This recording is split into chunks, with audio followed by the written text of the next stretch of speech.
رات میں صبر کرتے اور سچ بولتے اور عبادت میں لگے رہتے اور نیکی میں خرچ کرتے اور اوقات سحر میں گناہوں کی معافی مانگا کرتے ہیں۔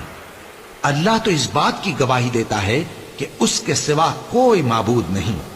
اس حال میں کہ وہ انصاف کا حاکم ہے، اور فرشتے اور علم والے بھی گواہی دیتے ہیں کہ اس غالب حکمت والے کے سوا کوئی لائق عبادت نہیں۔ دین تو اللہ کے نزدیک اسلام ہی ہے، اور اہل کتاب نے جو اس دین سے اختلاف کیا تو علم حاصل ہونے کے بعد آپس کی ضد سے کیا،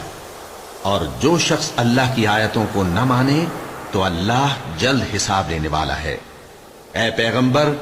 پس اگر یہ لوگ تم سے جھگڑنے لگیں تو کہنا کہ میں اور میرے پیرو تو اللہ کے فرمانبردار ہو چکے، اور اہل کتاب اور ان پڑھ لوگوں سے کہو کہ کیا تم بھی اللہ کے فرمانبردار بنتے اور اسلام لاتے ہو؟ پس اگر یہ لوگ اسلام لے آئیں